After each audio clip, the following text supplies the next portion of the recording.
وہ ایران ہے. ایران کے اوپر جنگ مسلط کی گئی ہے. ماہرین یہ تو کہتے ہیں کہ اس جنگ کے بعد جب یہ ختم ہوگی یا ہو چکی ہے، ایک نئی دنیا ہوگی. پرانی دنیا ہمیں نظر نہیں آئے گی. اب اس نئی دنیا کے تناظر میں سب سے پہلے ہم بات کر لیتے ہیں خود ایران کی.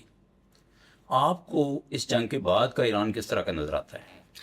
سب سے پہلا جو فرق آپ دیکھیں گے وہ یہ کہ ایک ملک جس پہ حملہ ہو چکا ہو، اور وہ حملہ بھی 2 بار ہو چکا ہو، اور حملہ کرنے والی طاقت جو ہے وہ ایک بڑی طاقت ہو امریکہ، اور پھر جو اسرائیل جس کی پوری تاریخ ہے مڈل ایسٹ میں حملے کرنے کی اور ملکوں کو برباد اور تباہ کرنے کی، اس بھیانک 2 دفعہ، ایک دفعہ 10 ماہ پہلے ہوا، اور پھر اب جو آپ نے دیکھا کہ پورے آپ کہہ لیں کہ وہ 4 ہفتوں سے زیادہ کا دور ہے جس میں مسلسل کئی مقامات، جس میں وہ کئی دفعہ کہتے ہیں کہ شاید وہ 20,000 ایسی سائٹس ہیں جو انہوں نے ٹارگٹ کر کے حملہ کی.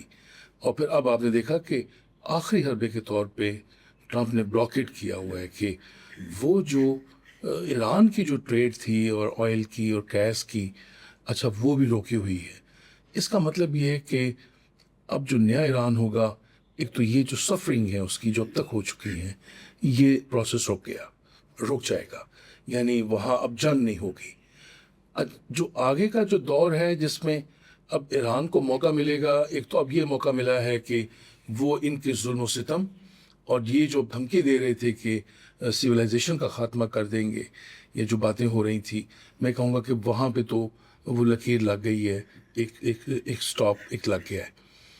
باقی چیزیں کہ ایران کیا گین کرے گا وہ اب ڈیپینڈ کرے گا کہ جو ڈیل کیا ہونی ہے اور کس انداز سے ہونی ہے.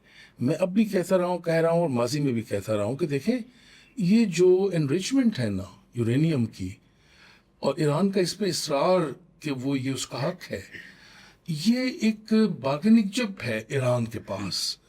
ایران جانتا ہے کہ اس ماضی میں بھی اور اب بھی جو بنیادی مسئلہ ہے اور اس پہ جو حملہ کرنے کی بنیادی وجہ جو بیان کی جاتی ہے وہ یہی کہ وہ ایران کو نیوکلیر نہیں دیکھنا چاہتے.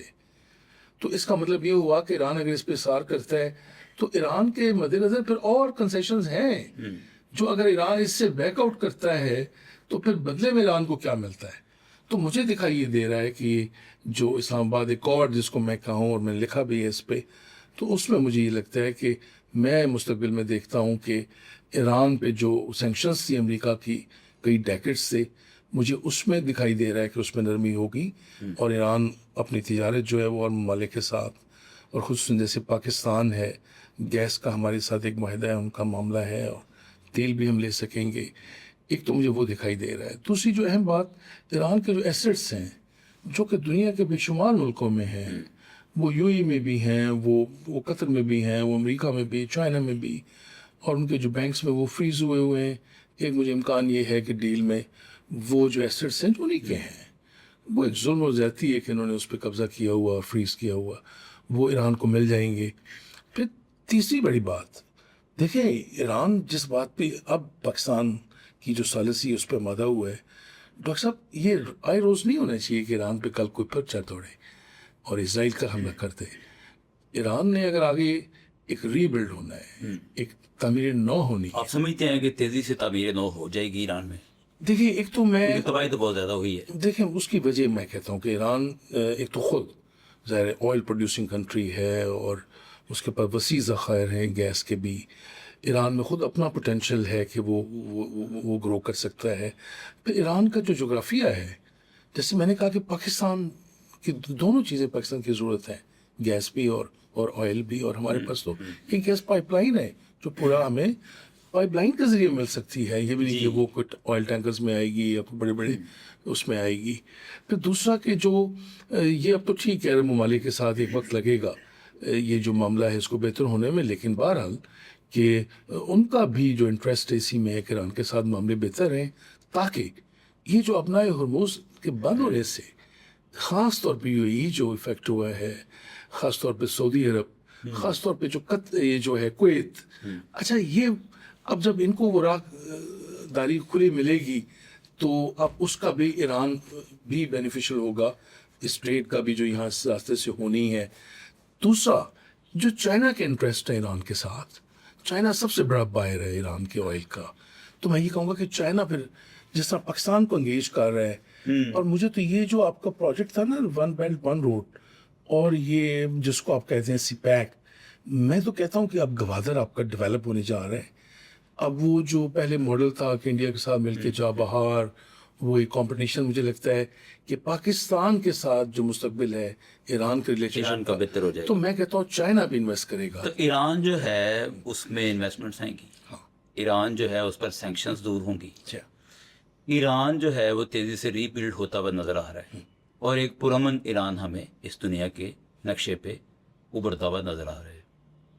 ایران کیا کوئی لیڈر بن جائے گا پہلے سے بہتر؟ دیکھیں آپ نے ٹرمپ کے بیانات سنے ہیں اور اس میں کوئی دوسری رائے نہیں ہے کہ جو اس نے جو بات کی ہے. ایران کا اتنا نقصان ہو چکا ہے جس کو ظاہر ہے کہ ہمارے یہاں لوگ اس طرح سے بیان نہیں کرنا چاہتے, نہ بیان کرتے ہیں.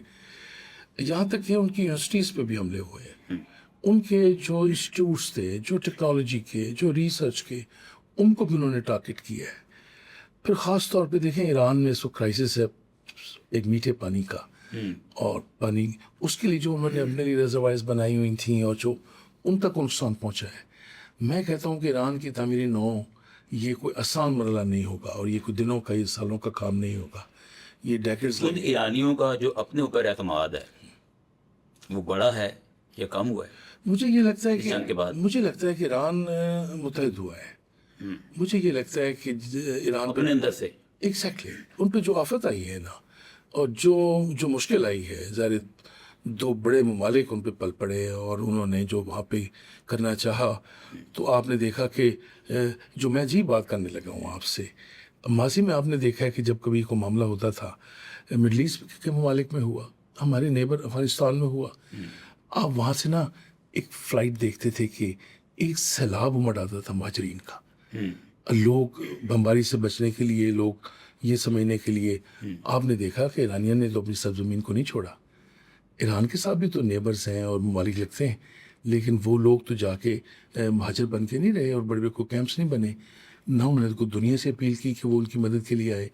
تو ایرانی جو قوم ہے اور جو ان کی جو ریزیلینس ہے اور اپنی سوئل, اپنی دھرتی کے ساتھ جو ان کی لگن اور محبت ہے, اس میں تو کوئی دوسری رائے نہیں ہے. مجھے تو ایرانی قوم زیادہ مضبوط, زیادہ مستحکم, زیادہ متحد نظر آئی ہے. اب دیکھنا یہ ہے کہ یہ جو رجیم اب جو باقی بچا ہے, یہ اپنی ایرانین قوم کے ساتھ ان کو ری بلڈ کرنے میں, یا ان کی جو ویل بینگ ہے, یا ان کی جو نقصانات ہیں اس کو کم کرنے میں یہ کہاں تک رول پلے کرتا ہے. صحیح. چونکہ مجھے وہاں بھی ڈویژن نظر آ رہی ہے ایران کے اندر بھی. ظاہر ہے کہ کچھ لوگ, ظاہر ہے پرانا جو رجیم تھا زیادہ ہارڈ لائن ہے جیسے کہا جاتا ہے, کچھ لوگ اصلاحات پسند ہیں, لیکن ایرانی قوم ایک, میں کہوں گا کہ ایک پہلے سے بڑی طریقے سے بہتر قوم بن کے متحد ہوئی. دنیا کے سامنے نظر آئی ہے. اس نے اپنی جو کہتے تھے نا ایک تہذیب اور جو اپنی ان کی ایک ہسٹری ہے, انہوں نے اس کا پاس رکھا ہے, اس کی لاج رکھی ہے, اس پہ دوسری رائے نہیں. ڈاکٹر صاحب, اس جنگ کا ایک بڑا اہم اور دوسرا فریق جو ہے وہ اسرائیل ہے. اسرائیل کو آپ اس جنگ کے بعد کیسا دیکھتے ہیں؟ دیکھیں مجھے لگتا ہے کہ اسرائیل کی جو مشکلات ہیں اس میں اضافہ ہوا ہے. کس طرح کی؟ ایک تو پہلے ظاہر ہے آپ نے دیکھا کہ جو ایک تصور تھا نا کہ اسرائیل جو ہے اس کا دفاع وہ ناقابل تسخیر ہے. ایران نے یہ ثابت کیا کہ ایران کے جو میزائل تھے, جو بیلسٹک میزائل اور ڈرونز جو ہے, انہوں نے ان کے بڑے اہم شہروں کو ہٹ کیا ہے. اب زندگی اور خاص طور پہ ایک چمگٹے کی صورت میں, ایک گروپ کی صورت میں اس نے جو ڈرونز اور میزائل پھینکے ہیں, اس کا مطلب ہے کہ ان کو روکنا 100% ممکن نہیں تھا. دیکھیں حالانکہ 4 طرح کے سسٹمز ہیں, لیئرز ہیں. اسرائیل تک پہنچنے سے پہلے تو سب سے پہلے تو اردن سے بچنا پڑتا ہے, جو وہاں پہ امریکہ نے اپنے پیٹریوٹک اور سارے میزائل. صحیح. ایک تو ولنریبلٹی جو تھی نا اسرائیل کی, وہ ثابت ہو گئی ہے. پھر دوسرا کہ جو اسرائیل جب چاہتا تھا غزہ میں, اور یہ جو مغربی کنارہ ہے اور لبنان میں سے اس نے بھی کیا, جو ایک بازار گرم کیا ہوا تھا ایک ظلم و ستم کا, اس کو لگا کہ اس کو کوئی جواب دینے والا ہے. اور نہیں, آپ ڈاکٹر صاحب یہ سمجھتے ہیں کہ یہ جو اس کو بدماشی کہہ لیں, اس کا یہ جو بدماشی کا رویہ ہے, اس کو روک لگی ہے, اس کو کچھ لگام ڈالنے کا انتظام ہوا ہے, یا یہ بدماشی اور بڑھے گی؟ میں جو یہ دیکھ رہا ہوں نا, آپ جو ایک نوٹ کر رہے ہوں گے, یہاں پہ لوگ بات کرتے ہیں کہ امریکہ جو ہے وہ جنگ سے نکلنا چاہتا ہے, یا وہ ٹرمپ چاہتا ہے کہ جنگ اختتام ہو اور ٹرمپ نے بعد میں, یہ صرف اسرائیل کو ریسکیو کرنے کے لیے. اسرائیل کا جو امیج ہے دیکھیں پوری دنیا میں خراب ہوا ہے. میں مغربی اس جنگ کے نتیجے میں کیا مزید خراب ہوا ہے؟ مزید خراب ہوا ہے. مجھے بتائیں ویسٹ دنیا سے جو آ رہا ہے ریسپانس اسرائیل کے خلاف ہے. باقاعدہ یہ نہیں کہ لیڈرز کے بیانات میں نے سنے اور پڑھے ہیں، اور مغربی لیڈرز کے جو ماضی میں بالکل وہ ساتھ کھڑے ہوتے تھے نیتن یاہو کے اور اسرائیل کے، انہوں نے مخالفانہ بیان دی ہیں. پارلیمان جو ان کی ہے وہاں پہ جو الیکٹڈ ممبرز ہیں انہوں نے کہا ہے کہ یہ اسرائیل کو لگام ڈالنی چاہیے اور اسرائیل کا ساتھ نہیں دینا چاہیے. اگر امریکہ کا ساتھ اس جنگ میں آپ جو کہتے ہیں کہ نیٹو نہیں آیا، یہ وہی سوچ ہے. اس کی وجہ اسرائیل ہے، اسرائیل ہے اسرائیل کی ریپوٹیشن ہے. ایگزیکٹلی. اس کی وجہ کہ ڈاکٹر صاحب ظلم جتنا بھی ہو لیکن اس سے زیادہ ہو نہیں سکتا تھا جو اسرائیل کر چکا ہے. عالمی ضمیر جو ہے وہ آخر وہ بھی تو انسان ہے نا، تو عالمی ضمیر کو جھنجھوڑا ہے. اور ایران کی جو بہادری ہے کہ ایران ڈٹ کے کھڑا ہے اپنا بڑا نقصان برداشت کرنے کے باوجود بھی، اس سے ایک میسج تو کیا ہے پوری ورلڈ میں، اس میں کوئی دوسری رائے نہیں. دوسرا بھی یہ جو ڈیل ہونی ہے یہ ڈاکٹر صاحب اس کے بغیر نہیں ہونی کہ اسرائیل کے بارے میں کوئی اس میں ایسی شک شامل نہ کی جائے کہ اسرائیل کو روکا جائے کہ اسرائیل، جیسے آپ نے دیکھا اس کو انہوں نے مشروط کر دیا تھا لبنان کے ساتھ. ہاں، تو آپ نے دیکھا کہ لبنان میں بھی فائر بندی ہوئی. ایران اپنی دادیوں کے ساتھ کھڑا ہے ڈٹ کے، ہاں اور ان کے مفاد کے بغیر صلح نہیں کر رہا. نہیں تو ایران اگر اپنے ہی صلح کر لیتا اور ایک ڈیل سائن یہ کر، دادیوں کو چھوڑ دیتا. آپ نے دیکھا کہ یہاں ایک موقع ایسا ہے جب انہوں نے کہا کہ نہیں لبنان میں بھی بمباری نہیں، جب تک وہاں سیز فائر نہیں ہوگا ہم آگے بات ہی نہیں کریں. اور ایسے ہوا. اسرائیلی ڈیلیگیشن اور لیبنیز یہ امریکہ گئے ہیں اور اسرائیل اور لبنان میں سیز فائر ہوا ہے.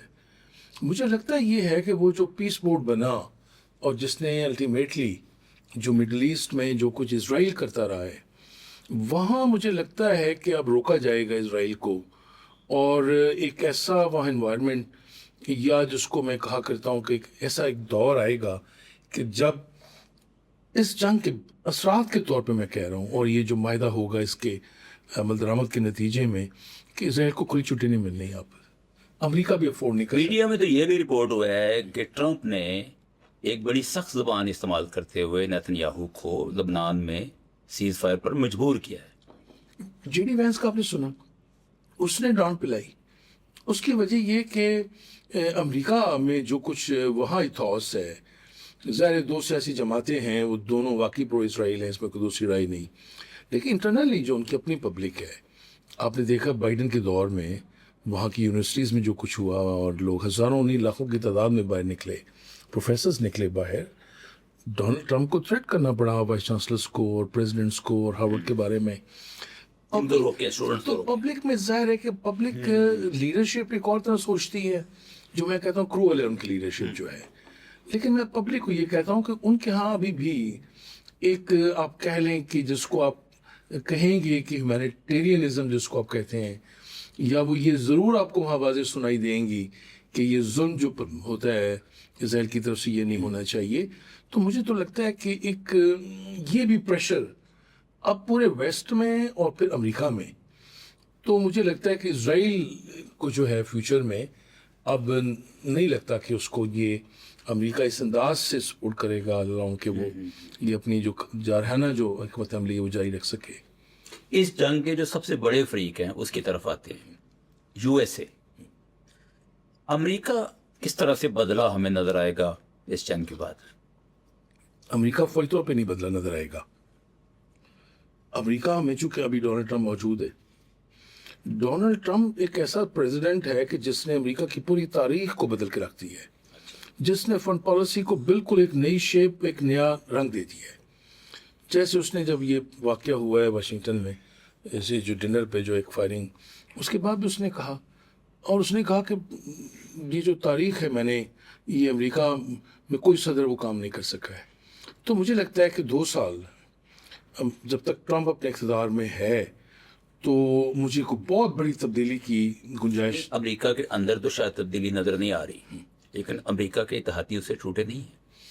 نیٹو کا کمزور ہونا، نیٹو کا کھلے عام کہنا کہ یہ ہماری جنگ نہیں ہے، ہم آپ کے ساتھ نہیں کھڑے، یہ کہ امریکہ کی سیاسی کمزوری کو ظاہر نہیں کر. مجھے ایک تو لگتا ہی ہے کہ دیکھو پھر میں اب امریکہ کو، امریکن پبلک کو، پھر ٹرمپ کو نا میں تھوڑا سا 3 علیحدہ سیگمنٹس پہ بانٹ کے دیکھ رہا ہوں میں. امریکہ ایز اے نیشن اور ایز اے ملک، مغرب جو ہے وہ ڈپینڈ کرتا ہے ابھی بھی اپنے ڈیفنس کے حوالے سے بھی اور تجارت کے حوالے سے بھی. 2 طرح کی تجارت کیا نہیں. امریکہ صرف یہ نہیں کہ 32-33 کروڑ لوگوں کا ملک ہے اور ایک بڑی مارکیٹ ہے.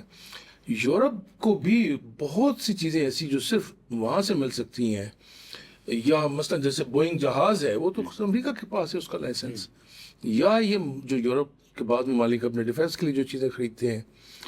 تو یہ جو ڈپینڈنس ہے نا یورپ کی امریکہ پہ، مجھے وہ تو کم ہوتی دکھائی نہیں دے رہی.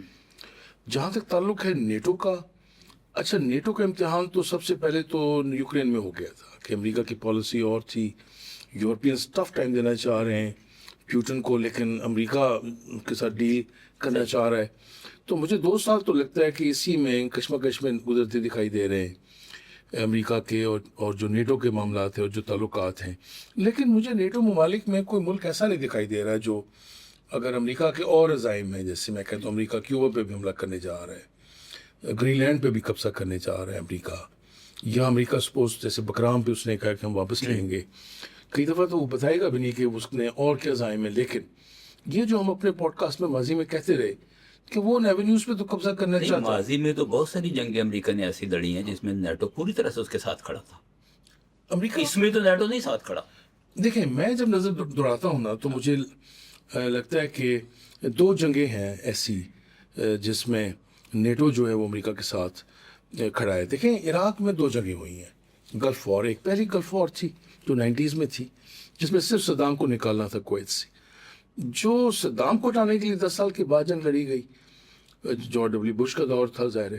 وہ میں کہوں گا کہ اس میں آپ نے دیکھا کہ یو این سیکورٹی کونسل نے ایک ریزولوشن پاس کی 1441 جو تھی، اور نیٹو کو اتھورائز کیا کہ اور نہیں، میں کہتا ہوں یو این او کا پلیٹ فارم ضرور یوز کیا. ہاں اس وقت میں بات کر رہا ہوں دفاعی تعاون کی.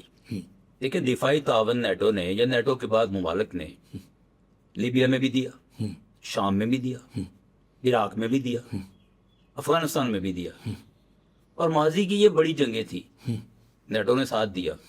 یہ ایک پہلا موقع آتا ہے کہ وہ ترلے منتیں کرتا رہ گیا ٹرمپ، لیکن نیٹو کے بہت سارے ممالک نے کہا جی ہم نہیں کریں گے. یہ واقعی ایک یونیک بات ہاں تو یہ انپریسیڈنٹ نہیں ہے، انپریسیڈنٹڈ ہے، اس پر کوئی دوسری رائے نہیں ہے. لیکن یہ ہوا کہ اس سے پہلے کیا کچھ ہوا. اس سے پہلے یہ ہوا کہ جیسے میں نے کہا کہ افغانستان اور عراق میں تو چلے یو این سیکورٹی کونسل نے ان کو اتھورائز کیا، وہ آ گئے. امریکہ نے خود اپنی پالیسی سیریا کے حوالے سے اوباما کے دور میں ڈفرینٹ تھی اور پھر ڈونلڈ ٹرمپ کے دور میں ڈفرینٹ تھی، اس میں کوئی دوسری رائے نہیں ہے. اسرائیل کو جہاں تک سپورٹ کرنے کا تعلق ہے، ڈیفینیٹلی یورپ نے اسرائیل کو سپورٹ ہی کیا جب امریکہ کی سپورٹ اور حمایت کی ہے. یہاں مجھے یہ لگا کہ یورپ جو ہے وہ خود اپنے لیے خطرہ محسوس کرنے لگا ہے.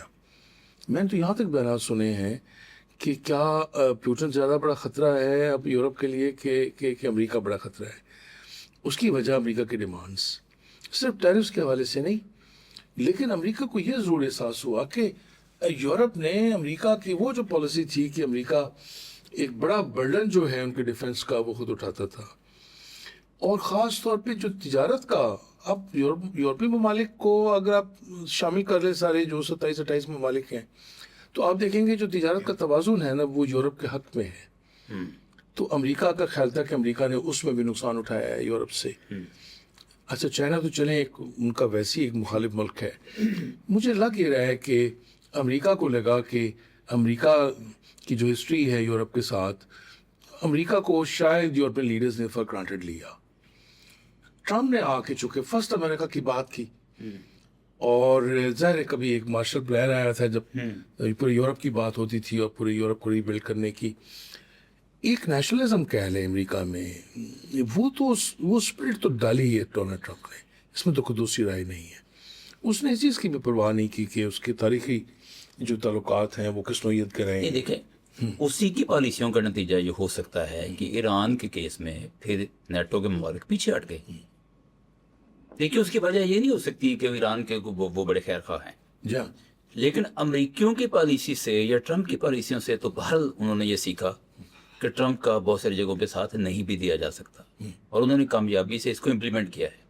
اس کے نتائج خود یورپ کو کیسے بھگتنے پڑتے ہیں نیٹو کے ممالک کو وہ ایک علیحدہ بحث ہے. لیکن ٹرمپ سے وہ قدرے پیچھے ہٹے ہیں. یہ بات اسے اگری کرتے ہیں. میں اسے ایگری کرتا ہوں. آپ بالکل صحیح فرما رہے ہیں. بے شمار پالیسی کے معاملات ایسے ہیں یا ڈیفنس کے کہہ لیں کہ جو انٹیلیجنس کے پاس تو ہوتی ہیں وہ رپورٹس، اچھا وہ عام پبلک میں نہیں آتی یا پریس میں نہیں آتی. مجھے لگ یہ رہا ہے کہ یہ ان کو اندازہ ہے ٹرمپ کا کہ ٹرمپ ایک تو یوکرین کے معاملے میں یورپ کو ڈاج دے رہا ہے. وہ کھل کے نہیں کہتے لیکن تاثر یہ ملتا ہے کہ ٹرمپ اور پیوٹن ایک ہیں یوکرین کے معاملے پہ. اور اگر کوئی ڈیل ہوتی ہے تو اس میں یورپ کو یہ ضرور ملے گا کہ اگر وہاں امن ہوتا ہے تو یورپ جو آئل اور گیس جو گندم یہ چیزیں جو روس سے لیتا تھا وہ ایک راستہ کھل جائے گا یورپ کے لیے آسان. امریکہ تو باقاعدہ یوکرین میں وہ لینڈ جو ہے وہ جس کو وہ ریئر لینڈ کہتا ہے اور ریئر مٹیریل کہتا ہے وہ تو اس پہ قبضہ کرنا چاہتا ہے اور کچھ وہ روس کو دینا چاہتا ہے. تو یورپ تو ظاہر سے مطمئن نہیں ہوگا اس لیے کہ آج باری فرض کیا یوکرین کی ہے تو کل روس کسی اور ملک کو بھی نشانہ بنا سکتا ہے. صحیح. بلکہ روس کیوں جب یہ ڈنمارک کے جزیرے پہ قبضہ کرنا چاہتا ہے تو مجھے پتا ہے یورپ کے جو ممالک ہیں وہ اس سے تو خوش نہیں ہوں گے. کیسے خوش ہوں؟ تو مجھے دکھائی یہ دے رہا ہے کہ لیکن اس جنگ میں یہ بات کھل کے سامنے آئی کہ نیٹو کے ممالک امریکہ سے قدرے ناراض ہیں. بالکل ایسی. اور ناراضگی کا اظہار شاید اور کسی شکل میں بعد میں ہوتا. اس جنگ نے اس ناراضگی کو ظاہر کر دیا. بالکل ایسے ہوئے. بالکل ایسے. وہ ان کو کہتا رہ گیا بار بار، ان پر ناراض ہوتا رہا، ان پر شاؤٹ کرتا رہا، ان کا مذاق اڑاتا رہا، لیکن ان ملکوں نے ان کا اس کا ساتھ نہیں دیا. آپ کو اسٹارمر کی بات یاد ہوگی کہ جو مرضی میرے بارے میں کہے میں اپنے ملک کا مفاد دیکھوں گا، میں اس کا مفاد نہیں دیکھوں گا. بالکل صحیح. اور بھی سوئٹزرلینڈ نے، اسپین نے، اٹلی نے اور کئی ملکوں نے جو ہے وہ بات کی. اچھا خان صاحب اب ہم آتے ہیں اس کی طرف، اس کا جو اکنامک ہے امپیکٹ. آپ یو ایس ڈالر کو خطرے میں دیکھ رہے ہیں یا کچھ خطرے میں پڑا ہے؟ دیکھیں یہ بات ہوتی ہے عام طور پہ کہ یو ایس ڈالر جو ہے یہ جو بیٹر ڈالر کا کانسیپٹ جو ہے، لیکن میں یہ کہوں گا کہ یہ تب ممکن ہوتا ہے جب ایک جو ہیجمن ہے جیسے کہ یو ایس ہے. ہاں. ڈالر میں ٹریڈ کا مطلب کیا ہوتی ہے؟ ڈالر میں ٹریڈ کا مطلب ہوتا ہے کہ یہ جو کاغذی جو کرنسی ہے نا، جو اعتباری زر جس کو آپ کہتے ہیں، اس کا ایک گارنٹر ہوتا ہے، تب اس پہ اعتبار آتا ہے. جیسے آپ نے دیکھا ہے کہ آپ کے کرنسی نوٹ پہ لکھا ہوتا ہے کہ یہ حکومت اعضاء کی مرضی سے جو یہ جاری ہوا ہے. صحیح. اور اس کا مطلب ہے کہ اسٹیٹ اس کی گارنٹر بنتی ہے، ورنہ تو وہ کاغذ ہے ایک سمپل کچھ پہ نہیں ہے. میں کہتا ہوں کہ امریکہ کی جب تک جو پولیٹیکل ہیجمنی ہے نا اور یہ جو ڈومیننس ہے ملیٹریلی، جب تک یہ کمزور نہیں ہوتی تو مجھے نہیں لگتا کہ دنیا کے ممالک اس جنگ میں آپ ڈالر کو اوپر نیچے جاتا نہیں دیکھ رہے. آپ نے دیکھا کہ دنیا کے، بلکہ مجھے تو یوں لگا کہ جو اسٹاک مارکیٹ ہے امریکہ کی وہ تو کئی ٹریلین ڈالر اوپر گئی ہے، جبکہ امکان یہ تھا کہ شاید وہ نہیں جائے گی. تو وال اسٹریٹ پہ تو سارا بزنس ہی ڈالر میں ہے، مڈل ایسٹ کا سارے ممالک کے ساتھ. مجھے یاد ہے کہ ہنری کسینجر جب گئے تھے 70s کی بات ہے، اور یہاں ہماری قیادت تھی شاید جن کو یہاں بیان یہ کیا جاتا ہے کہ بھٹو صاحب نے یہ آئیڈیا دیا تھا کہ جو آپ یہ جو ہے آئل اس کو آپ ایک ویپن کے طور پہ. تو 73-74 میں یہ ٹرائی کر کے دیکھا سعودی عرب نے. جو ڈیل ہوئی سعودی عرب کے ساتھ وہ یہ ہوئی کہ سعودی عرب جو ہے آئندہ یہ بات نہیں کرے گا کہ وہ کوئی جو ڈالر کا جو ڈومیننس ہے اور جو ٹریڈ ہے آئل کی ڈالر میں اس کو وہ انشور کرتا ہے. اس کا مطلب یہ ہے کہ جو ماہرین یہ بات کر رہے ہیں کہ ڈالر ویکن ہوا ہے اس سے ہم ایگری نہیں کر رہے. میں اسے اس لیے ایگری نہیں کر رہا کہ دیکھیں ایک تو جو شاریے ہیں ورلڈ میں، جیسے میں نے وال اسٹریٹ کی بات کی ہے، اچھا دنیا میں اور بھی مثلا بینک آف انگلینڈ ہے، کنسورشن بنے ہوئے ہیں، IMF ہے، ورلڈ بینک ہے. پھر سب سے بڑھ کر یہ کہ جو ممالک کی آپس کی جو ٹریڈ ہے، دیکھیں بے شمار ممالک ہیں جو اپنی لوکل کرنسی میں ٹریڈ کرتے ہیں. کئی ممالک ابھی بھی ہیں، لیٹن امریکہ میں بھی ہیں، ہمارے ریجن میں بھی ہیں، جو بارٹر سسٹم میں ٹریڈ کرتے ہیں کہ وہ اس میں کرنسی بھی انوالو نہیں ہے. آپ نے اپنی چیز بھیج دی، انہوں نے آپ کو ایک چیز بھیج دی ہے. لیکن بینکس جو ہیں ورلڈ کے، مطلب ورلڈ بینک کی ہے جیسے، دیکھیں وہاں ڈالر جو ہے اس کی ڈومیننس دو وجوہات کی وجہ سے ہے. صرف یہ نہیں کہ ٹریڈ کے لیے وہ ایک ٹول. سب سے بڑی بات یہ ہے کہ آپ نے دیکھا دنیا کے سارے بڑے بڑے ملک جو ہیں وہ مقروض ہیں. میں سالوں کی بات کر رہا ہوں. چائنا ایک مقروض ملک ہے صحیح اور 1.5 ٹریلین سے زیادہ کا اس پہ قرض ہے. جاپان ایک مقروض ملک ہے. صحیح برطانیہ ایک مقروض ملک ہے. اچھا خود امریکہ ایک مقروض ملک ہے, اس کا تو 30 ٹریلین سے زیادہ کا. رشیا ایک مقروض ملک ہے. مجھے یہ بتائیں, بلکہ ابھی آپ نے دیکھا یو اے کو ضرورت پڑی کہ اس کو ڈالرز چاہیے تھے. اچھا پھر جو بینکس میں جو ریزروز ہیں دنیا کے جو ڈالرز کی شکل میں موجود ہیں, تو میں یہ کہوں گا کہ وہ جو ٹریڈ ہے دنیا کی, ایک تو وہ ڈیپینڈنٹ ہے, دوسرا وہ کرنسی جس میں دنیا نے مثلا کسی سے قرضہ اپنا لین دین کرنا ہو. مثلا میں نے آپ سے جو ہے نا وہ جو میں نے آپ نے مجھے قرض دیا تھا, اب وہ جس کرنسی میں مجھے دیا تھا, تو آپ کی تو پہلے یہ ہوگی کہ وہ کرنسی کم از کم ڈی ویلیو نہ ہو تاکہ مجھے جو یہ قرض واپس لینا ہے. میں کہتا ہوں کہ ابھی وہ دور نہیں آیا کہ ڈالر جو ہے وہ اپنی یہ ویلیو یہ کم کرے کسی حوالے سے. اور جیسے میں نے بینکس کی بات کی ہے کہ پوری دنیا کے جو بڑے کنسورشیمز ہیں, بینکس ہیں, وہ ظاہر ڈومینیٹ کرتا ہے اس میں. پھر تو امریکہ ایک ایسے کرنٹر کے طور پہ بیٹھا ہوا ہے. امریکہ خود نہیں چھاپتا نوٹ کبھی بھی اپنے ہاں, ان کے ہاں. بلکہ جی بات یہ ہوگی کہ امریکہ کا جو فیڈرل ریزرو بینک ہے وہ بھی حکومت کا بینک نہیں ہے. آپ جس طرح وہ سب ان کا پرائیویٹ ہے, اس لیے کہ وہاں تو نہ تو ڈالر کی ویلیو میں آپ کو فرق نہیں محسوس؟ مجھے نہیں محسوس ہو رہا, مجھے نہیں دکھائی. اچھا اب ہم بات کر لیتے ہیں ڈاکٹر صاحب رشیا اور چائنا کی. اس وقت جو دنیا ہے وہ ایک یونیپولر ورلڈ ہے, تو کیا اس میں کوئی فرق ہے؟ آپ رشیا اور چائنا کو اس جنگ کے بعد کہاں دیکھتے ہیں؟ تھوڑے سے آگے بڑھے, پیچھے ہٹے, ان کا اسٹیٹس سیم ہے؟ مجھے یہ دنیا ایک لحاظ سے فرق نظر آ رہی ہے جس میں لوگ ماضی میں یوں تقسیم کیا کرتے تھے نا, جس طرح آپ کیف نے فرمایا کہ ایک ہیچمن ہے, یونیپولرٹی ہے. یہ اسٹیٹس بڑا عرصہ انجوائے کیا یو ایس اے نے. جب سوویت یونین ٹوٹا اس کے بعد سے لے کے اب تک, اس کے بعد پھر آپ نے دیکھا کہ دنیا جو ہے نا پھر وہ ملٹی پولر بنتی گئی, اور چائنا ایک ایمرجنگ پاور کے طور پہ, ایک اکنامک پاور کے طور پہ. اور پھر وہ جو ڈکلائن ہوا تھا سوویت یونین کو, وہ پھر پیوٹر نے جو اس کی اپنی پالیسیز تھیں, ایک تو دوسروں پہ قبضے کی پالیسی بھی جیسے کہ انہوں نے کیا جنگوں کے ذریعے, اور دوسرا پھر انہوں نے جو اپنا پیٹرو ڈالر کہہ لیں, جو انہوں نے یورپ کو ڈیپینڈنٹ کیا اپنا گیس کا, آئل کا. پھر پاور سینٹرز آپ دیکھیں آپ کے ریجن میں پاکستان ایک طاقت کے طور پہ اوپر کے سامنے آ رہا ہے. نہیں پاکستان کی بات ہم بعد میں کرتے ہیں, آپ اس وقت بات کریں رشیا اور چائنا کی. مجھے یہ لگ رہا ہے کہ دنیا یونیپولر ورلڈ کا جو کانسیپٹ ہے اس کو کچھ دھچکا لگا ہے ایران وار کے بعد؟ بالکل نہیں, اب تو ویسے بھی نہیں رہی یونیپولر ورلڈ, دیکھیں نا نہیں رہی سینٹرز. اگر فرض کیا اب یورپ اگر الائنس بنتا ہے ایک, جو میں یہ بھی دیکھ رہا ہوں کہ یورپ الائنس بنتا دیکھ رہے ہیں, ایک ڈیفینس الائنس بنتا دیکھ رہا ہوں کہ یونائٹڈ جو اسٹیٹس آف یورپ کے نام سے کہہ لیں یا کسی اور نام سے, جیسے EU بنی کبھی یورپین یونین, تو یہ ڈیفینس کے حوالے سے بھی. تو گویا پھر یہ ہوا کہ امریکہ, رشیا, اچھا چائنا, یورپ ایک بلاک کے طور پہ, اور پھر دنیا کے باقی ممالک میں بھی آپ کو دکھائی دیں گے کہ اور سینٹرز. اس میں اس جنگ کا بھی کوئی کردار ہے؟ دیکھیں یہ ضرور ہے کردار کہ یہ جو جنگ ختم ہوئی ہے نا, دیکھیں جو چائنا کی اہمیت ہے, اس جنگ سے پہلے سے ہم سننا شروع ہو گئے تھے کہ فرانس کا صدر جاتا ہے چائنا اور وہ کہتا ہے کہ ہمیں چائنا کے ساتھ تعلقات اچھے کرنے ہیں, اس سے ناراضگی کا اظہار کرتا ہے ٹرمپ. اس کے بعد کینیڈا کا وزیر اعظم جاتا ہے, وہ بھی جا کے کہتا ہے کہ ہمیں چائنا کے ساتھ اچھے تعلقات بنانے ہیں, اس پر بھی ناراض ہوتا ہے ٹرمپ. تو بات یہ ہے کہ یورپ کے کئی ممالک تو چائنا کے ساتھ اچھے تعلقات کے خواہاں ہیں, بالکل ہے, اور ٹرمپ ناراض بھی ہو رہا ہے ان پہ. بالکل ایسے. تو یہ ایک واضح ثبوت نہیں ہے اس بات کا کہ لوگ دنیا جو ہے وہ چائنا کو دیکھ رہی ہے, کچھ رشیا کو بھی دیکھ رہی ہے, اور آہستہ آہستہ امریکی جو ایک اثر ہے اس سے کچھ نکل رہی ہے. آپ سے فرما رہے ہیں چائنا ایک سپر پاور کے طور پہ تو اپنی جگہ بنا رہا ہے, اس میں کوئی دوسری رائے نہیں ہے. اور میں اکنامکلی نہیں سمجھا کرتا زیادہ بڑا, مجھے دو چیزوں کی فکر ہوتی ہے. جیسے میں اپنی بات بھی نہیں کر رہا, ابھی جوزف نائے کچھ عرصہ پہلے ان کی ڈیتھ ہوئی ہے, بہت بڑے ایک امریکن فلسفر ہیں, انہوں نے اس پہ بڑی بات کی ہے. امریکہ کو شکست دو صورتوں میں دی جا سکے گی. ایک جب آپ نے اسے بہتر ویپنری اور مشینری بنا لی, جو اب ہمیں نہیں پتا کہ پینٹاگون کے پاس کون کون سا ہتھیار ہے. دوسرا ان کے انسٹیٹیوشنز, خاص طور پہ ایجوکیشن کے.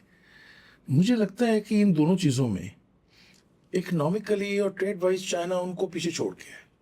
چند سالوں میں چائنا, لیکن ان دو چیزوں میں ابھی چائنا پیچھے ہے. ابھی چائنا پیچھے ہے. اب یہ دیکھنا ہوگا کہ اس میں کتنا ایک ڈیکیڈ لگتا ہے, 2 ڈیکیڈ لگتے ہیں کہ چائنا کی جو یونیورسٹیز ہیں وہ اسی معیار کی یونیورسٹیز بنتے لیکن ہیں. جا ہم اس طرف رہے ہیں, یہ دنیا اس طرف جا رہی ہے, آگے بڑھ رہی ہے کہ نہیں؟ ابھی دیکھنا پتہ ہے کیا ہوتا ہے. عام طور پہ یہ یوں دیکھا جاتا ہے کہ آپ جب بھی کوئی کتاب پڑھیں گے نا کہ امپائرس کیوں فیل ہو گئیں, اسٹیٹس کیوں فیل ہو گئیں, میں یہ کہا کرتا ہوں کہ اس کو یوں دیکھنا چاہیے کہ اگر فرض کیا ایک امپائر مرج کی ہے تو وہ کیسے مرج کی ہے, یا کہ جو ڈکلائننگ پاور ہے اس نے کیا میئرز لیے ہیں کہ اس ڈکلائن کو وہ روک سکے. عام یہ خیال کیا جا رہا ہے اس وقت جنرلی کہ جی ٹرمپ گورباچوف ثابت ہوگا امریکہ کا. خود امریکی یہ کہہ رہے ہیں, میئر شائمر یہ کہہ رہے ہیں, ان کے اکانومسٹ یہ کہہ رہے ہیں, ان کے پولیٹیشین ڈیموکریٹس ادھر کہیں گے. مجھے اس سے بالکل الٹ نظر آ رہا ہے. اچھا, مجھے لگے گا کہ جیسے یہ وار اینڈ ہوتی ہے نا اور امریکہ 2-3 اور ایڈونچرز کرے گا, امریکہ دنیا میں اپنی دھاک بٹھانے میں تو کامیاب ہو جائے گا. صحیح. پھر دوسرا کہ جو تجارت کے ایونیوز ہیں ان پہ اگر امریکہ اپنا کنٹرول قائم رکھتا ہے, دیکھیں یہ جو بلاکڈ ہے نا, اس نے یہ میں کہہ بھی رہا تھا, یہ ثابت کیا کہ دیکھیں اب امریکہ سے کون کھلوائے گا اگر یہ بلاکڈ وہ نہیں کھولنا چاہتا تو گویا اس نے اس ریجن میں یہ ثابت کر دیا کہ یہاں چوک کر سکتا ہے میری مرضی سے. یہ اس نے پاناما میں ثابت کر دیا ہے. ابھی اور بھی ایسے ہیں کہ ابھی آپ ملاقہ میں دیکھیں گے وہاں کوئی ڈیولپمنٹ شروع ہو جائے گی, اور اسی طرح وہ گرین لینڈ میں جانے کی بات کر رہا ہے. مجھے یہ دکھائی دے رہا ہے کہ امریکہ ایک بڑی جنگ کیے بغیر, یعنی وہ نہ تو براہ راست چائنا سے تصادم میں ہے نہ براہ راست رشیا سے تصادم میں ہے, اپنی اکانومی کو بھی اور جو وہاں اب انڈیکیٹرز ہیں اکانومی کے, ٹرمپ بہتر کرنے میں کامیاب ہو جائے گا. اچھا ڈاکٹر صاحب, اب ہم آتے ہیں ایک بہت بڑا فریق ہے اس جنگ کا, وہ ہیں خلیج کے عرب ممالک. ان کو آپ کیسے دیکھتے ہیں اس جنگ کے بعد؟ دیکھیں ڈاکٹر صاحب, آپ نے دیکھا کہ اس جنگ میں ایران نے خلیج کے تمام ممالک پر میزائل بھی داغے اور ڈرون بھی, اور اس سے یہ تاثر ملا کہ وہاں چونکہ امریکی بیسز بھی تھیں, اس کا مطلب یہ ہوا کہ ان کی جو پھر اکانومی, خاص طور پہ جب یو اے ای میں ان کے ایئرپورٹس کو ٹارگٹ کیا گیا تو وہ ٹورزم, اور پھر جو ظاہر ہے وہاں سے جو ہرموز بند ہوئی تو ان کی جو تجارت ہے وہ متاثر ہوئی. اس میں تو کوئی دوسری رائے نہیں ہے کہ ایران اور یو اے کے ممالک کو دوبارہ سے ایک ریکنسائل کرنے میں ایک وقت لگے گا بڑا. لیکن میں یہ کہوں گا کہ خاص طور پہ جو یو اے ای ہے وہ چونکہ بالکل سامنے ہے ایران کے, اور ان کی ظاہر زیادہ ان کو ایشو بنا ہے. ایک تو ان کو ری بلڈ کرنے میں ایک عرصہ درکار ہوگا, اور دوسرا یہ کہ باقی جو عرب ممالک ہیں ان کو میں دیکھ رہا ہوں کہ جیسے پاکستان نے بالکل ایسی جنگ کے دوران آپ نے دیکھا کہ ہم نے چونکہ سعودی عرب کے ساتھ ایک دفاعی معاہدہ بھی کیا ہوا ہے, پاکستان نے اپنے جو جہاز تھے اور پاکستان کی ایئر فورس اور ہمارے جوان وہ سعودی عرب میں گئے ہیں. مجھے لگ یہ رہا ہے کہ پاکستان کے اس اقدام سے یہ میسج جو ہے یہ قطر کو بھی گیا ہے, یہ میسج کویت کو بھی گیا ہے. میں یہ دیکھ رہا ہوں کہ جو عرب ممالک ہیں خاص طور پہ خلیج کے اور گلف کے, اور مجھے لگ رہا ہے کہ آگے چل کے یہ ممالک خود بھی آپس میں بھی ایک مجھے الائنس میں کچھ نظر آ رہے ہیں, کچھ نہیں بھی ہوں گے, لیکن پاکستان مجھے لگتا ہے کہ جی سی سی کا جو الائنس تھا ہاں اس میں ایک بڑی دراڑ نہیں پڑ گئی اس جنگ کے بعد؟ دیکھیں ظاہر ہے اس میں کوئی دوسری رائے نہیں ہے, لیکن اسی کے ساتھ سگنلز تو پہلے بھی تھے, جی ہاں, لیکن اس جنگ کے بعد زیادہ کھل کے سامنے نہیں آ گئے. بالکل سامنے آیا, اس میں کوئی دوسری رائے نہیں, بلکہ مجھے تو خطرہ یہ, میں تو یہاں سے یہ بھی ڈر رہا ہوں کہ بعض اوقات اسرائیل, آپ کو قطر اور سعودی عرب ہاں اور کویت ہاں اور عمان کسی حد تک ہاں. آپس میں ایک گروپ کی صورت میں نظر آ رہے ہیں. بالکل ایسے ہی ہے, آپ کو بحرین اور مصر, اردن اور یو اے ای جو ہے اور یو اے ای ایک الگ گروپ میں نظر آ رہے ہیں. بالکل ایسے ہی ہے, اس میں کوئی دوسری رائے نہیں ہے. لیکن اس میں چونکہ کلیدی رول پاکستان کا ہے, اور پھر ہم اس میں ایک اور ملک کو بھی شامل کر لیں جو ترکی ہے. ترکیہ, پاکستان, مجھے لگ رہا ہے کہ یہ اس جو بڑا بلاک ہے نا یہ اس کا حصہ ہوں گے, اور یقیناً اب یہ ہو سکتا ہے, میں ابھی مجھے نہیں آئیڈیا کہ, لیکن ایران اگر اس میں شامل ہوتا ہے تو مجھے لگتا ہے کہ اسرائیل کے حوالے سے پاکستان جو کردار ادا کرنے جا رہا ہے کہ اس کو روکا جائے, اور جو مڈل ایسٹ میں جو ڈیولپمنٹس ہونے جا رہی ہیں, میں زیادہ ایک امکان دیکھ رہا ہوں عرب ممالک کے آپس میں اتحاد کا اور خصوصاً پاکستان کا اس میں جو کردار ہے جو کلیدی ہوگا، اور ہو سکتا ہے کہ جس طرح کا معاہدہ سعودی عرب نے پاکستان کے ساتھ کیا ہے، میں ایک دو اور ممالک کو بھی دیکھ رہا ہوں جو پاکستان کے ساتھ اسی نوعیت کا معاہدہ کرنا چاہیں گے۔ اچھا، اب آ جائیں پاکستان کی طرف کہ پاکستان ہمارا پیارا ملک، اس کے اوپر اس جنگ کے کیا اثرات ہوں گے؟ دیکھیں، سب سے بڑی بات تو یہ کہ پاکستان نے جو اس میں رول پلے کیا ہے، اور یقیناً یہ ایک بڑا ایک کلیدی کہہ لیں، ایک تاریخی کہہ لیں، اور ایک ایسا کردار جس کی تاریخ میں مثال نہیں ملتی کہ اس جنگ کو رکوانے میں ضرور رہی۔ اس بالکل جنگ کو رکوانے میں اس میں دوسری رائے نہیں ہے۔ ان فریقین کو سامنے لے کے آنے میں جو پاکستان کی سفارتکاری ہے، میں پاکستان کا مستقبل جو ہے، یقین کریں اس جنگ کے بعد کئی حوالوں سے دیکھ رہا ہوں کہ جو بہتر ہوگا۔ سب سے بڑی بات یہ کہ ہم پہ الزام ایک لگتا تھا کہ شاید ہم آئسولیشن میں ہیں۔ ہم نے جو اپنے سب سے بڑے انیمی انڈیا ہے اس کو بالکل کارنر کر دیا ہے۔ وہ سفارتی میدان میں پاکستان کی جو حیثیت ہے، وہ جب امریکہ تسلیم کرتا ہے، چائنا تسلیم کرتا ہے، روس تسلیم کرتا ہے، اب عرب ممالک بھی تسلیم کرنے لگے ہیں، تو ہمیں ایک تو سب سے بڑی جو کامیابی ہے وہ سفارتی ملی ہے۔ اور اس کا سہرا میں کہتا ہوں ہماری جو فوجی قیادت ہے، ہمارے جو فیلڈ مارشل جناب سفارتی کامیابی میں ہم بہت آگے نکل گئے ہیں۔ دفاع کی بات کریں، دفاع میں دیکھیں، سب سے بڑھ کر جو میں کہوں گا کہ ہم نے جو اب اس ایران جنگ سے سیکھا ہے، اور یہ تو اور ملک نے بھی سیکھا ہوگا، اور ملٹری اکیڈمیز میں یہ اب آگے ایک چیپٹر کے طور پر پڑھایا جائے گا کہ نیوکلیر ممالک بھی تو حملہ آور ہو سکتے ہیں کسی ملک پہ، اور جو خود ایک نیوکلیر ملک ہو اس پہ بھی میزائل داغے جا سکتے ہیں اور ڈرون۔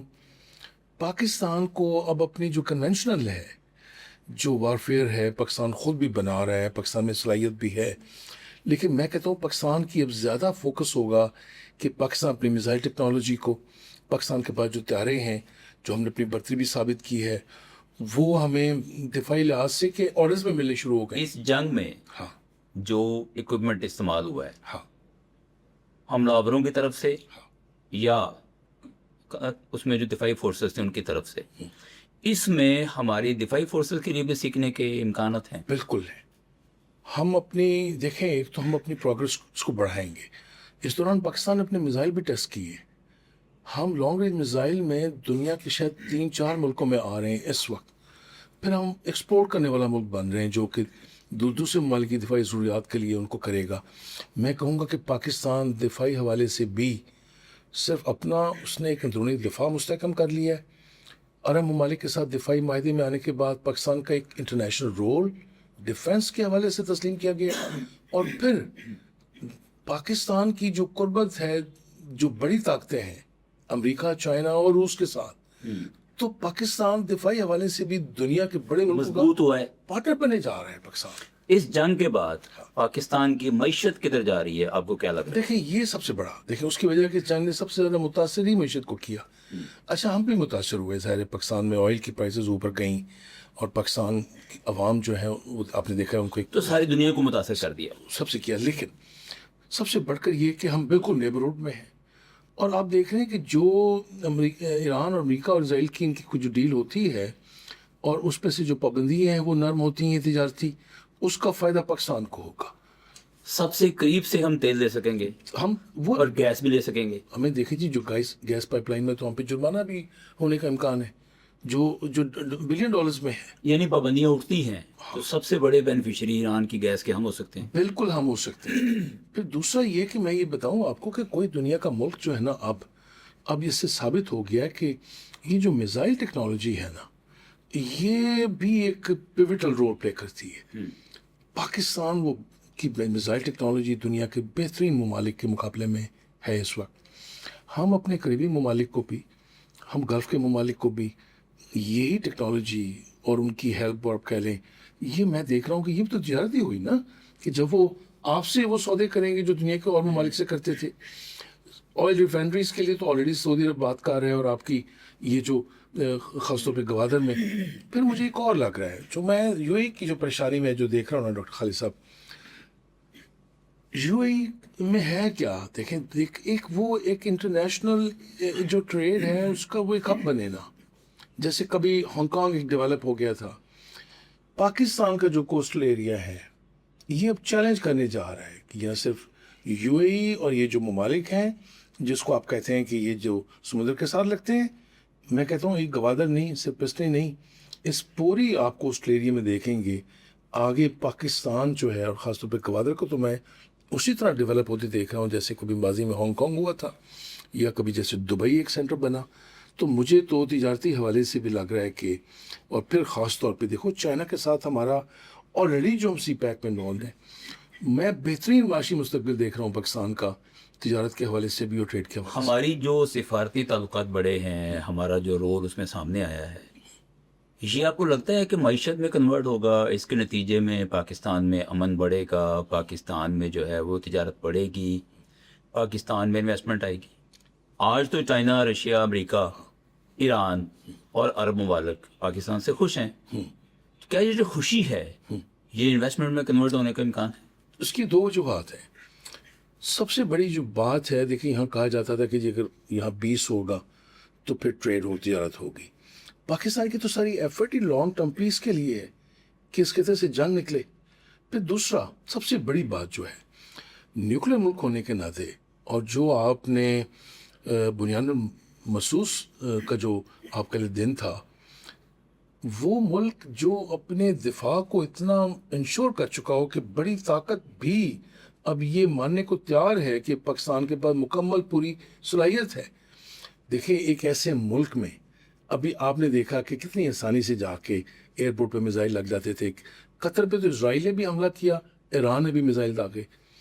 پاکستان ایک ایٹمی طاقت ہے. آپ کا خیال ہے جب انڈیا جیسا ملک کا پاکستان پہ دوبارہ جرأت نہیں کر سکتا، اور جو کچھ ہم نے سبق سکھایا ہے افغانستان کو، اور جو ہم نے پری ایمپشن کی ہے اور جو اسٹرائکس کی ہیں، تو یہ سارا ہی کا سارا یہ ثابت کرنے کے لیے ہے کہ پاکستان سرمایہ کاری کے لحاظ سے ایک محفوظ ملک ہے. ایک اور سوال، فرقہ واریت ایک ایسا آتش فشاں ہے جو کسی بھی ملک میں کسی بھی وقت پھٹ سکتا ہے. ایران کی جو جنگ ہے، اس جنگ کے بعد ہم کیا محسوس کرتے ہیں پاکستان میں؟ فرقہ وارانہ جو ایک تقسیم ہے اس میں اضافہ ہوا ہے یا کمی ہوئی ہے؟ دیکھیں فوری طور پہ تو آپ نے دیکھا کہ جب ایرانی قیادت اور خاص طور پہ ان کے رہبر علی خامنئی جو ہیں، جب ان کی شہادت ہوئی ہے، ان کے ساتھ ان کے جو باقی لیوٹیننٹس تھے اور دیکھیں پاکستان میں اس کا رد عمل میں یہ کہوں گا کہ فطری تھا. ہمارے یہاں جو ایک آبادی کا ایک خاص سیگمنٹ ہے، نہیں دیکھیں ہاں اس وقت اہل تشیع نے ہاں تو احتجاج بھی کرنا تھا، ہاں افسوس بھی کرنا تھا. جی ہاں تو کیا جو اہل سنت والجماعت ہیں یا اہل حدیث ہیں انہوں نے کیا خوشی منائی ہے؟ نہیں، بلکہ اچھی بات یہ اظہار یکجہتی نہیں کیا پاکستان؟ میں تو بڑا پازیٹیو رول دیکھا. آپ نے دیکھا کہ وہ بھی معاملہ پھر بڑا نہیں، کچھ واقعات ہوئے اور وہ نہیں ہونے چاہیے تھے، لیکن یہ ظاہر ہے کہ جو معاملہ اتنا ہو گیا تھا اس ہمارے خطے میں. لیکن پاکستان کی جو پاپولیشن ہے، اور خاص طور پہ آپ نے جن جماعتوں کا، مذہبی جماعتوں کا ذکر کیا ہے، اس کو ہوا دی جا سکتی تھی فرقہ واریت کو، لیکن سب لوگ شانہ بشانہ کھڑے تھے، اور انہوں نے باقاعدہ اس پورے دوناک اور غمناک واقعے کی مذمت کی ہے اور ہمدردی کا اظہار کیا ہے، اور اپنی ان کے ساتھ آپ کہہ لیں کہ وہ ایک ہی پیج پہ تھے.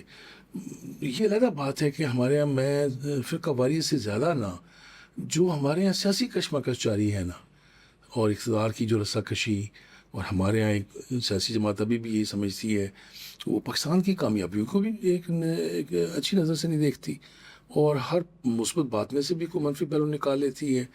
لیکن میں یہ کہوں گا کہ ہم نے یہ جو رول پلے کیا ہے، اور خاص طور پہ جو آپ دیکھتے ہیں کہ جو بیانات ایرانی قیادت کے ہیں، میں کہتا ہوں اس کا ایک امپیکٹ اب دیکھیں گے. نہیں، ایرانی قیادت کے ساتھ ساتھ آپ ٹرمپ کے بیان پر بھی نظر رکھیں. بالکل ایسے ہی. ہاں تو پاکستان میں مجھے تو نہیں لگتا کہ ہم جو ہمارے یہاں جو ایک ڈر تھا نا. دیکھیں ایرانی جنگ کے بعد پاکستان کی سیاسی حکومت اور پاکستان کے دفاعی افسران مضبوط نہیں ہوئے؟ مضبوط ہوئے، بالکل مضبوط ہوئے.